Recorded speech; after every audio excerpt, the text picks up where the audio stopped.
To my left here is Baxter Brewer, who's one of our young local entrepreneurs. And the idea today is to try to give you a little insight onto some of the most common. Okay. For struggles, successes, lessons learned from those who are already in business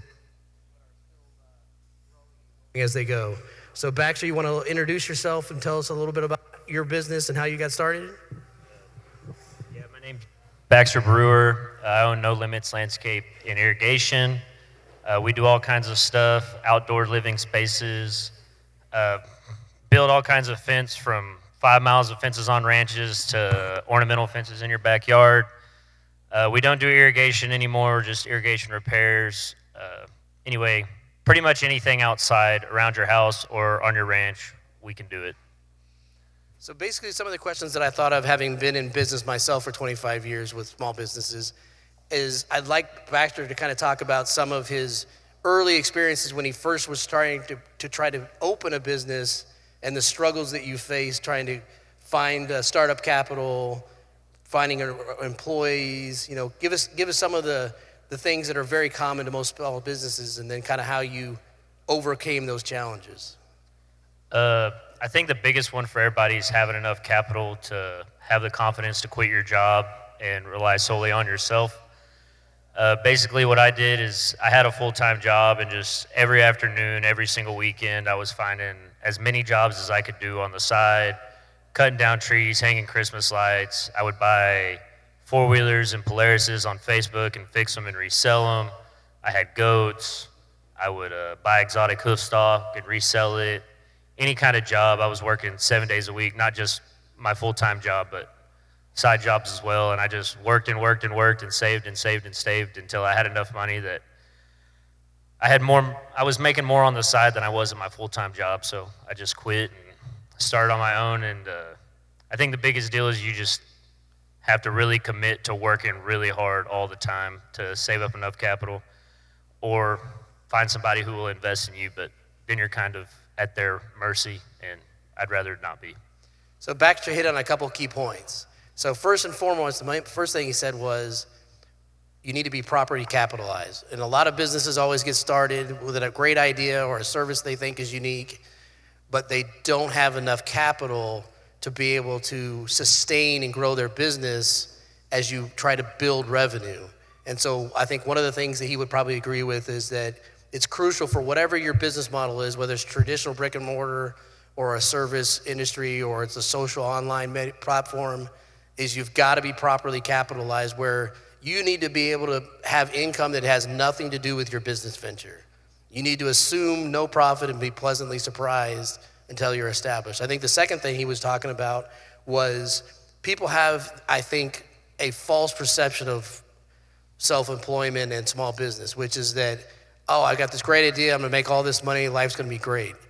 It's a grind, and you have to put in the time, like Baxter's talking about, where you're out working when everybody else is at home enjoying the rest of their day after working a 40-hour week. He's just getting started, you know. And successful entrepreneurs, whatever their profession or whatever business model they choose, generally have a common trait, which is they're gonna outwork most of you. They're gonna get out and put in the extra time that you're not willing to do. You know, and I think that's why Baxter's been so successful and has a true, actual business model that works and is doing very well. You know, I'm curious, what was the transition point in which you felt comfortable enough to actually borrow money, if you ever did, to buy heavy equipment and to add staff? Yeah, so my first loan was with First State Bank. Mr. Kothman back there loaned me the money. And we bought a skid steer. We had a lot of capital, we had a lot of jobs coming in, but that just a purchase we weren't really ready to make. And we were renting, and we were spending more money a month renting a skid steer than the payment would cost. So we actually applied for a loan through the Kubota dealership, but our credit wasn't good enough. So that's another thing too, find a bank that believes in what you're doing as much as you do, and hopefully they'll give you a loan. Yeah. And that's a crucial part about having credit.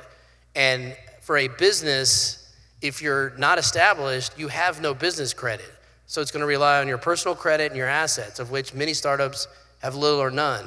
And having no credit is just as bad as having bad credit. as far as the bank's concerned. They don't care where you went to college or what work experience you have. It's all about your business plan and your collateral. Can they collateralize their loan? Now, we've been very fortunate that the local banks here in Uvalde have traditionally been pretty aggressive in their lending in trying to have faith in a small business by virtue of watching the actions and the history of that person in their history working for others if they're trying to branch off and do their own thing. And I think that Baxter probably benefited from people seeing value in how hard he was going to work to return payments on those notes. Yeah, definitely. And I mean, really and truthfully, I haven't had to take many loans on most stuff. If I want something, I just work till we have enough money and then we buy it. So. That brings up another interesting point. So I was guilty of this in my early years, and that when you get going and you're growing, opportunities will always present themselves for expansion, but when you're young and you're first getting started, you're very susceptible to trying to overdo things, to overextend yourself financially. So as a personal example, many years ago, I opened a Golden Chick franchise here in '96. 3 years later, I'm barely into debt service on what I've got. I decided to take a flyer and buy a Subway franchise here in town. And that's great as long, if you leverage your nickel for a dime, and as long as the economy is bumping along, there are things that you can't control. You can't control housing market bubbles or construction on the highway that's intersecting with your business. And oftentimes we try to grow too quickly. And I think that Baxter's probably had the right philosophy, which is you just grind it out and build equity as you go, and you don't overextend yourself. My little house of cards nearly came crumbling down, all from circumstances beyond my control of some highway construction that was going to be 60 days that turned into 6 months, that cut my revenue in half. Well, the bank doesn't care. They want to get paid, your creditors, your employees. I think that the lesson learned from Baxter's experience, and mine learned the hard way of surviving my early stupidity, is that there's no rocket ship to the success. It's grinding out day after day, month after month, building equity, building value in your business, and the others will gravitate toward you because of that. I'm curious if that's, who instilled that mentality in you? Definitely my dad. And I don't know, my family kind of grew up a certain kind of way. We never cared about having nice things, and I really like nice things, and I didn't want to live like that anymore. I think another one of the things that is common with entrepreneurs is that we're generally risk takers. You cannot be a successful entrepreneur if you're not a risk taker. You have to be willing to give up a job or career that provides safety and continuity, that you make a decent living at, and you sort of enjoy what you do, but working for yourself is like no other. It's the best job you ever had, and it's the worst job you ever had.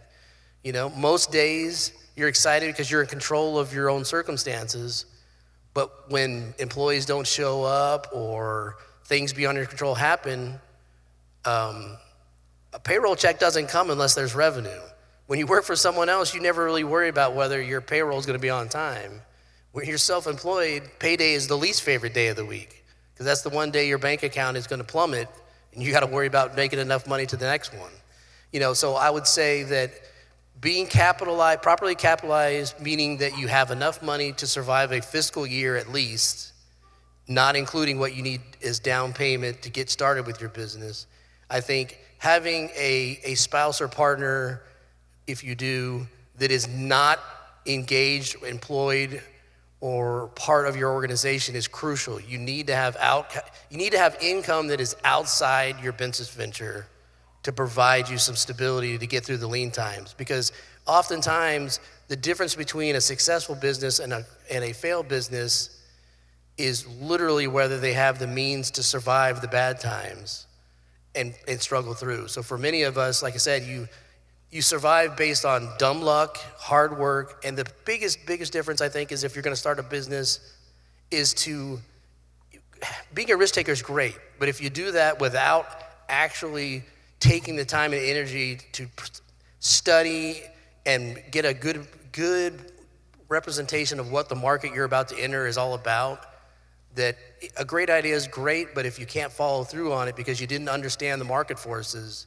it's a complete waste of time. So I'm curious for Baxter, you got into a highly competitive industry that already had some pretty big players. What do you attribute your success to?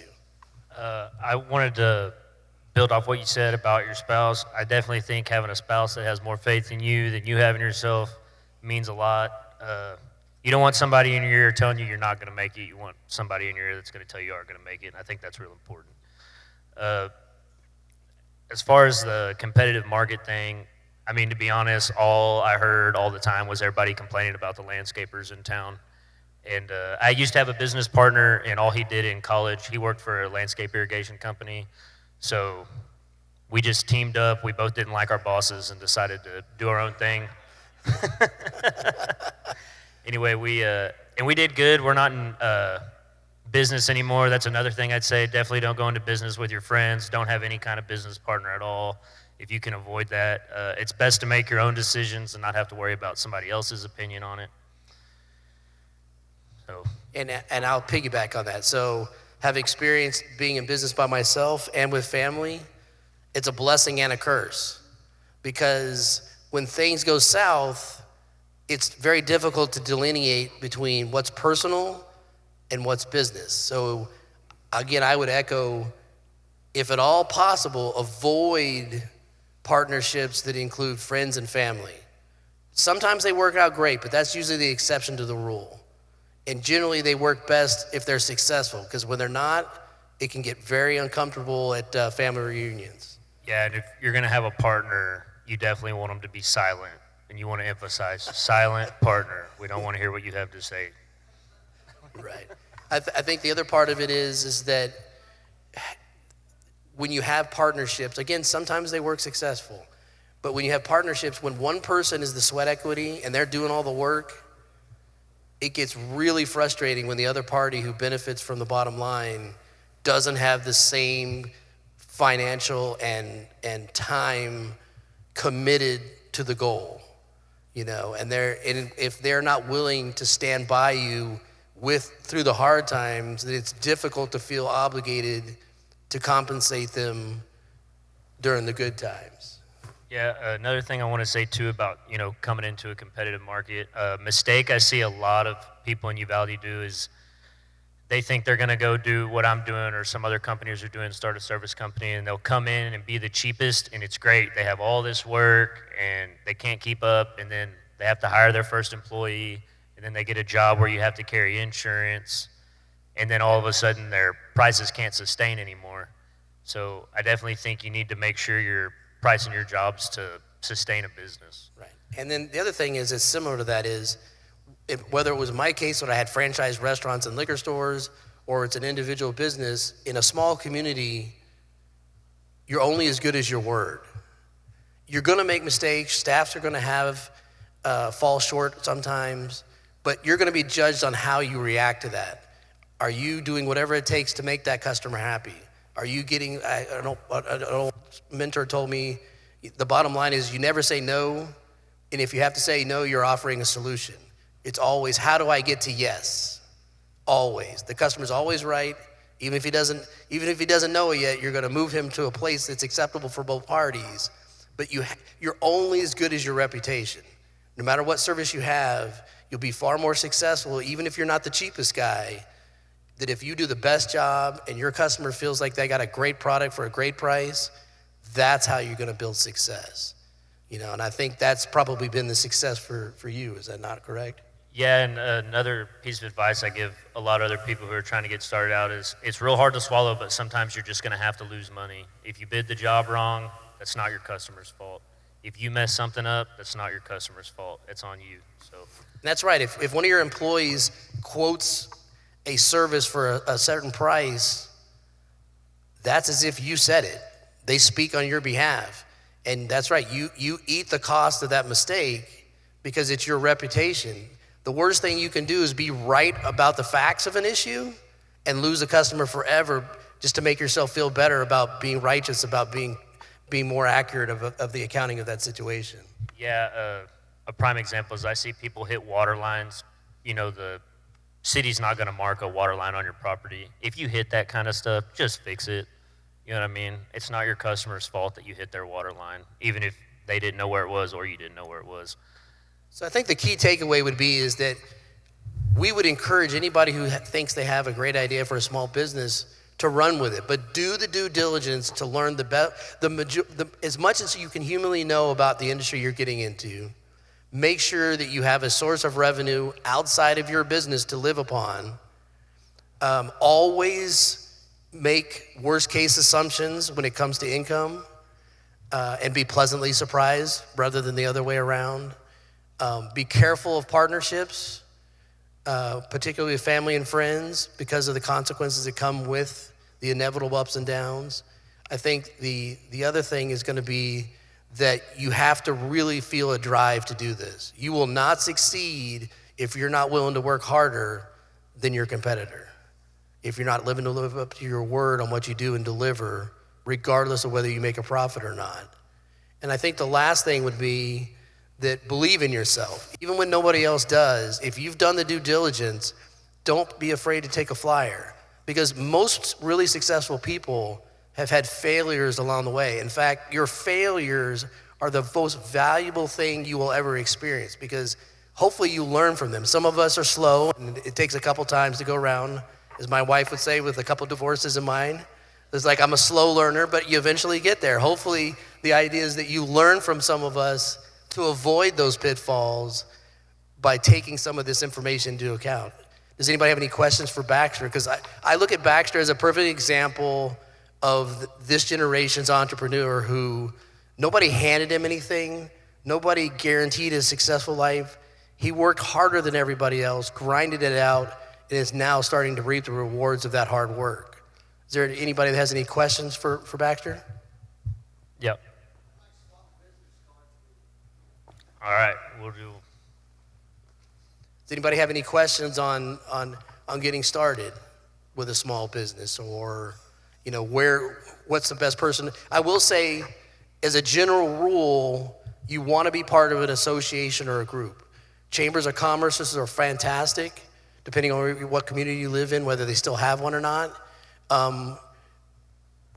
Just being able to network with people. It's not always about the information that's being conveyed, but meeting those individual persons, making a face-to-face connection with somebody, whether it's at USDA, whether it's at SBA, Middle Rio Grande, whatever that instrument that you need to be successful, it's still all about connections and interpersonal conversations, because networking will get you far, far further in this industry, particularly service-related, than any amount of education or training will ever get you. Yeah, definitely. I spent 4 years at A&M, and I built fence for a living. So, unless there's any other questions, we'll wrap it up and we'll turn it over to our fantastic host here. All right, thank you. Let's give a round of applause. I can't talk today for our moderator and for Baxter here. Thank you all very much for the insight.